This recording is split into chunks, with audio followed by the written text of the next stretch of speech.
Hello everyone, स्वागत है आप सभी लोगों का हमारे YouTube channel next gen PCS पे। जैसा कि आप सभी लोगों को पता होगा कि हम एम लक्ष्मीकांत की इंडियन पॉलिटी की बुक, जो कि सारे एग्ज़ाम्स के लिए इम्पॉर्टेंट होती हैं, लाइक पीसीएस एग्ज़ाम्स और यूपीएससी के लिए, लेकिन हमारा जो है स्पेशल पीसीएस पे फोकस है, उसको हम करा रहे हैं। तो उसके पहले हम 6 चैप्टर्स कर चुके हैं, जो एम लक्ष्मीकांत की बुक है। इसके 6 चैप्टर्स को हम कवर कर चुके हैं। हम 7वें चैप्टर को पढ़ रहे हैं, जो कि मोस्ट इम्पॉर्टेंट चैप्टर है हमारे एग्ज़ाम की दृष्टि से।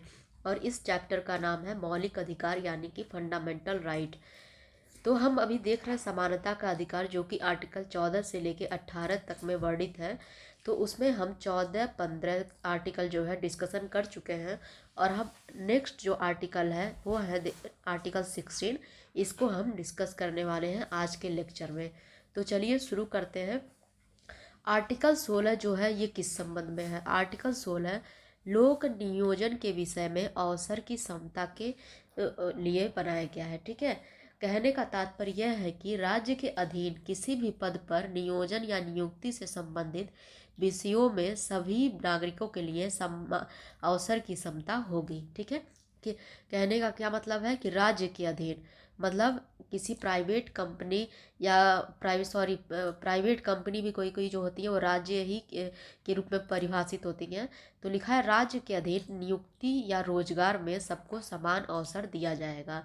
ठीक है, और इसमें जो है भेदभाव किन आधारों पे नहीं किया जाएगा उसकी कैटेगरी बताता है। इसमें भी जो है 5 कैटेगरी के आधार पे भेदभाव राज्य नहीं कर सकता।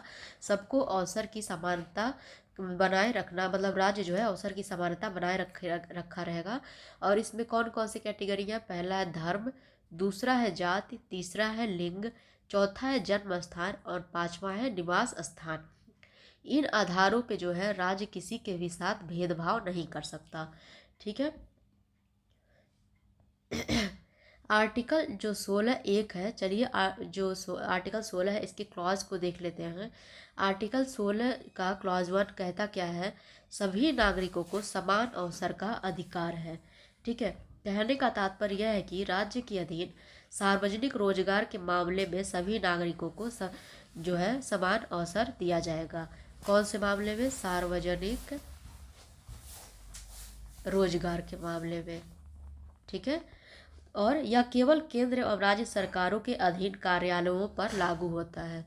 केवल केंद्र व राज्य सरकार के अधीन कार्यालयों पे लागू होता है। किसी और के अधीन जो कार्यालय है उस पे ये आर्टिकल 16(1) लागू नहीं होता। ठीक है, आर्टिकल 16 का क्लॉज 2 है, वो कहता क्या है? निम्न आधारों पर भेदभाव नहीं किया जाएगा। ठीक है, निम्न आधारों पर भेदभाव नहीं किया जाएगा। कौन कौन से हैं? धर्म, जाति, लिंग, जन्म स्थान, निवास स्थान। ठीक है, इनमें से किसी के आधार पर नागरिकों के विरुद्ध कोई भेदभाव करने से ये जो है रोकता है राज्य को, कि जाति हो गया, धर्म हो गया, जाति हो गया, लिंग हो गया, जन्म स्थान हो गया या निवास स्थान के आधार पर किसी भी नागरिक के साथ राज्य जो है भेदभाव नहीं करेगा। आर्टिकल 16(1) किसके लिए है? सार्वजनिक रोजगार के मामले में केवल केंद्र और राज्य सरकार के अधीन कार्यालयों के लिए। ठीक है, क्लियर हो रहा है? चलिए, आर्टिकल 16 का क्लॉज 3 जो है वो ये कहता है संसद कानून बनाकर किसी राज्य में निवास शर्त तय कर सकती है। ठीक है, यानी कि कानून बनाने का अधिकार किसको है? संसद को। ऐसे कोई भी कानून बना सकता है जिससे किसी राज्य में निवास शर्त तय हो सके। ठीक है, कहने का तात्पर्य यह है कि यह संसद को किसी राज्य या केंद्र शासित प्रदेश में निवास से संबंधित राज्य या केंद्र शासित प्रदेश में या उस राज्य या केंद्र शासित प्रदेश के अंदर स्थानीय प्राधिकारियों या अन्य प्राधिकारियों में विशेष रोजगार या नियुक्ति के लिए पूर्व शर्त के रूप में अनिवार्य बनाने के लिए क्या कर सकता है? निवास की जो शर्त है वो तय कर सकता है। ठीक है, अब उदाहरण के लिए जो है हम देख सकते हैं आंध्र प्रदेश और तेलंगाना। आंध्र प्रदेश और तेलंगाना को छोड़ के ये जो है निवास का जो शर्त है वो किसी और अन्य राज्य में अभी तक नहीं है। ठीक है, आर्टिकल 16(4) देखते हैं, पिछड़ा वर्ग आरक्षण से संबंधित है। ठीक है, इसमें क्या कहा गया है कि यह राज्य को नागरिकों के किसी पिछड़े वर्ग के पक्ष में नियुक्तियों या पदों के आरक्षण के लिए उपबंध करने की शक्ति प्रदान करता है जिसका राज्य की राय में राज्य की अधीन सेवाओं में पर्याप्त प्रतिनिधित्व नहीं है।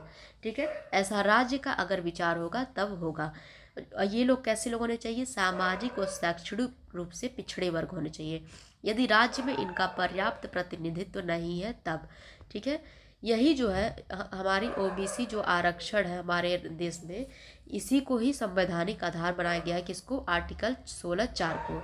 ठीक है, अब जो है आर्टिकल 16(4)(a) क्या कहता है? SC ST के लिए पदोन्नति में आरक्षण की व्यवस्था करता है। कहने का तात्पर्य यह है कि यह सार्वजनिक रोजगार में अनुसूचित जातियों एवं अनुसूचित जनजातियों के पक्ष में पदों के आरक्षण का उपबंध करता है। ठीक है, इसे जो है 77वें संविधान संशोधन 1995 द्वारा जोड़ा गया था। कब जोड़ा गया था? 77वां संविधान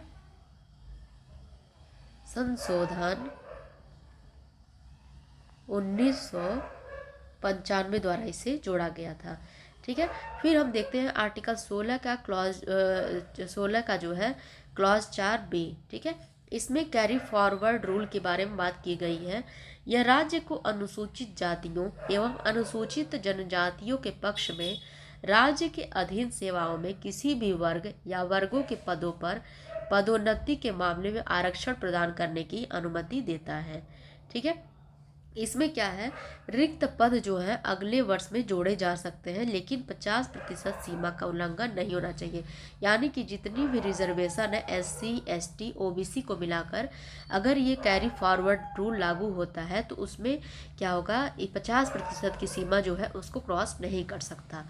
ठीक है, अब हम देखते हैं कैरी फॉरवर्ड जो है वो रूल क्या होता है।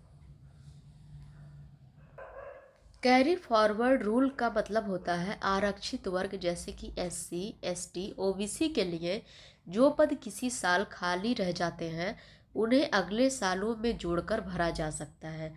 ठीक है, उदाहरण के लिए मान लीजिए कि OBC के लिए कुल आरक्षण कितने हैं? 27%। ठीक है, कुल पद किसी मतलब एग्ज़ाम में या फिर से किसी पोस्ट के लिए कुल पद कितने हो गए? 100 हो गए। तो क्या हो गया कि पहले वर्ष में क्या हुआ कि OBC के लिए कितने पद थे? 27। भरे भरे केवल पद कितने? 20। केवल 20 पद भरे थे। ठीक है, तो 7 पद क्या रह गए? खाली रह गए। क्या रह गए? खाली रह गए। तो अगले वर्ष क्या किया जाएगा? यानी कि दूसरे वर्ष इसमें क्या किया जाएगा? एक मिनट, दूसरे वर्ष इसमें क्या किया जाएगा? नए पद भी मतलब 27% जो आरक्षण है वो भी रहेगा, यानी कि 27 पद, और प्लस पहले जो 7 पद नहीं भरा था उसको भी जोड़ लेंगे, तो यानी कि कुल हो जाएगा हमारा 34 पद। और ये किसके लिए हो जाएंगे? OBC के लिए। इसी को ही क्या कहते हैं? कैरी फॉरवर्ड रूल कहते हैं। ठीक है, समझ में आ गया? चलिए अगले आर्टिकल को देखते हैं। आर्टिकल 16 का क्लॉज 5 कहता है धार्मिक संस्थानों में धर्म आधारित नियुक्ति संभव है। ठीक है, कहने का तात्पर्य यह है कि यह किसी भी पद पर आसीन व्यक्ति को किसी विशेष धर्म या धार्मिक संप्रदाय से संबंधित व्यक्ति की नियुक्ति के लिए धार्मिक रूप से योग्य होने की अनुमति देता है। ठीक है, और आर्टिकल 16 के क्लॉज 6 में EWS यानी कि आर्थिक रूप से कमजोर वर्गों के लिए 10% आरक्षण की व्यवस्था की गई है। ठीक है, समझ में आ गया? चलिए आगे देखते हैं मंडल आयोग। ठीक है, मंडल आयोग क्या था? इसका गठन कब हुआ था? 1979 में हुआ था। ठीक है, अक्सर एग्ज़ाम में मंडल आयोग पूछ लेता है, बहुत ही इम्पॉर्टेंट है हमारी एग्ज़ाम की दृष्टि से, तो आप लोग इसको ध्यान से पढ़िएगा। 1979 में क्या हुआ? मोरारजी देसाई की सरकार थी। कौन थी?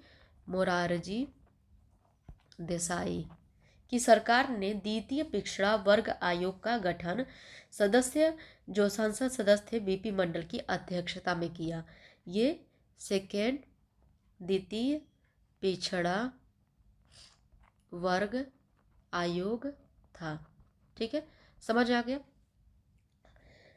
अनुच्छेद 340 जो है, इसमें क्या कहा गया है, संविधान पिछड़े वर्गों के लोगों के शैक्षणिक एवं सामाजिक स्थिति, इसमें कीवर्ड क्या है, शैक्षणिक एवं सामाजिक स्थिति की जांच करते हुए उनकी उन्नति के लिए सुझाव प्रस्तुत करने की व्यवस्था करता है। ठीक है। अब मंडल आयोग ने अपनी रिपोर्ट कब पेश की, 1980 में पेश की। इसने कुल 3743 जातियों की पहचान की जो सामाजिक एवं शैक्षणिक रूप से पिछड़े हुए थे, और इनका जनसंख्या में कुल हिस्सा कितना था, 52% हिस्सा था। ठीक है। आयोग ने अन्य पिछड़े वर्गों के लिए सरकारी नौकरियों में 27% आरक्षण की सिफारिश की, और केंद्र सरकार की सेवाओं में इस तरह जो संपूर्ण आरक्षण था, SC ST OBC, ठीक है, इन सबका क्या हो गया, 50% हो गया। जैसे इसने सिफारिश की तो टोटल कितना हो गया, 50% हो गया। 10 वर्ष पश्चात 1990 में VP सिंह की सरकार ने सरकारी सेवाओं में अन्य पिछड़े वर्ग के लिए 27% आरक्षण की घोषणा कर दी। ठीक है, 27% इसने आरक्षण की घोषणा कर दी, किसके लिए, OBC के लिए। लेकिन जब 1991 में नरसिंह राव सरकार आई तो उसने क्या किया, इसने दो परिवर्तन प्रस्तुत किए। पहला क्या था, 27% आरक्षण जो है पिछड़े वर्ग के गरीब लोगों को प्रमुखता, जैसे आर्थिक आधार पर आरक्षण। ठीक है, मतलब OBC में भी जो सबसे गरीब लोग थे उनको पहले प्रमुख माना, प्रमुखता मतलब प्रेफरेंस दिया। ठीक है, ऐसा नहीं है सभी OBC को एक साथ मिल गया, जो उनमें भी आर्थिक रूप से पिछड़े वर्ग थे उनको प्रमुखता दी। यहाँ पे आधार क्या बन गया, आर्थिक रूप से पिछड़े हुए लोग, पिछड़े हुए लोग। और दूसरा इसने क्या किया, 10% का अतिरिक्त आरक्षण आर्थिक रूप से अन्य पिछड़े वर्ग हेतु। ठीक है, यानी कि EWS के लिए 10% का अन्य अतिरिक्त आरक्षण की व्यवस्था की। विशेष रूप से जो लोग आर्थिक रूप से कमजोरों के लिए ये व्यवस्था थी। ठीक है। प्रसिद्ध मंडल केस जो कि 1992 में अनुच्छेद 16(4) की विस्तार एवं व्यवस्था पिछड़े वर्गों के पक्ष में जिस रोजगार आरक्षण की व्यवस्था की गई है उसका परीक्षण उच्चतम न्यायालय द्वारा किया गया।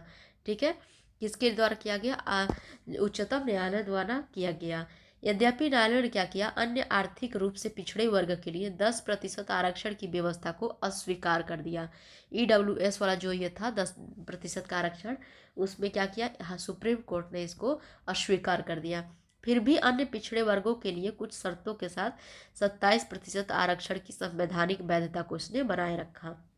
ठीक है, अन्य पिछड़े वर्गों के क्रीमी लेयर से संबंधित लोगों को आरक्षण की सुविधा से बाहर रखा जाना चाहिए, ऐसा किसने बोला, सुप्रीम कोर्ट ने बोला। ठीक है, कि जो अन्य पिछड़े वर्गों के लोग हैं जो कि क्रीमी लेयर में आते हैं उनको इस आरक्षण से बाहर रखा जाए। ठीक, प्रोन्नति में कोई आरक्षण नहीं दिया जाना चाहिए। ठीक है, प्रोन्नति आरक्षण की व्यवस्था केवल शुरुआती नियुक्ति के समय होना चाहिए। प्रोन्नति के लिए कोई खास आरक्षण केवल 5 वर्षों तक लागू रह सकता है। ठीक है, समझ में आ गया। उसके बाद से केवल कुछ असाधारण परिस्थितियों को छोड़कर कुल आरक्षण जो कोटा है वो 50% से ज़्यादा नहीं होना चाहिए। यह नियम प्रत्येक वर्ष लागू होना चाहिए। आगे ले जाने का नियम यानी कि कैरी फॉरवर्ड नियम जो है रिक्त पदों के लिए वैध रहेगा, लेकिन इसमें भी 50% के सिद्धांत का उल्लंघन नहीं होना चाहिए, ऐसा सुप्रीम कोर्ट ने बोला। ठीक है, अन्य पिछड़े वर्गों की सूची में अति जोड़ या न्यून जोड़ के परीक्षण के लिए एक अस्थायी गैर विधायी इकाई होनी चाहिए।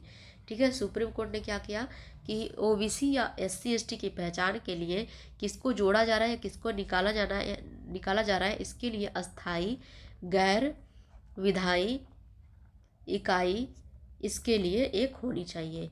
उच्चतम न्यायालय की उपरोक्त व्यवस्था के बाद सरकार ने कुछ कदम उठाए जिसको हम आगे देखेंगे। सरकार ने क्या किया कि अन्य पिछड़े वर्गों में क्रीमी लेयर की पहचान के लिए रामनंदन समिति का गठन किया। ठीक है, इसने अपनी रिपोर्ट 1993 में पेश किया OBC में क्रीमी लेयर की पहचान के लिए, और इसके जो रिपोर्ट पेश किया इसमें जो सिफारिश थी उसको स्वीकार कर लिया गया। फिर संसद के एक अधिनियम द्वारा 1993 में राष्ट्रीय आयोग का गठन किया गया।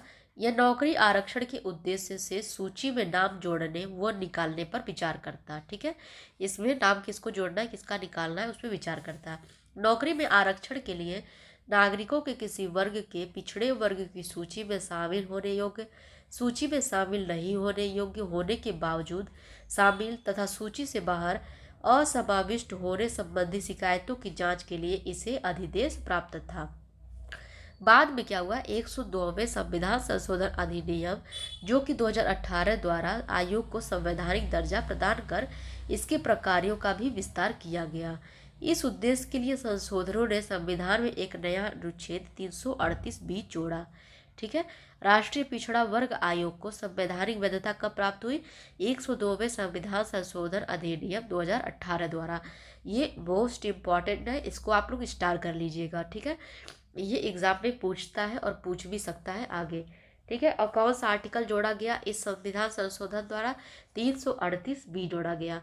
ठीक है, प्रोन्नति में आरक्षण जो है को समाप्त करने के मामले में 77वें संविधान संशोधन अधिनियम 1995 पास कराया गया। इसने अनुच्छेद 16 में नई व्यवस्था जोड़ी। इसके तहत राज्यों को शक्ति प्रदान की गई कि राज्य सेवाओं में पर्याप्त प्रतिनिधित्व न होने की स्थिति में राज्य के अंतर्गत सेवाओं में अनुसूचित जाति और अनुसूचित जनजाति को प्रोन्नति में आरक्षण दिया जा सकता है। ठीक है, राज्य के लिए किसके लिए, एससी और एसटी को आरक्षण दे सकता है। 2001 में 85वां संविधान संशोधन, ठीक है, इसमें अधिसूची अधिनियम अनुसूचित जाति और अनुसूचित जनजाति सरकारी सेवकों हेतु आरक्षण नियम के तहत प्रोन्नति के मामले में परिमाणिक वरिष्ठता की व्यवस्था करता है। ठीक है, किसकी, वरिष्ठता की सही आरक्षण की व्यवस्था करता है। इससे पूर्वगामी जून 1955 से प्रभावी बनाया गया। कब प्रभावी बनाया गया, 1955 से।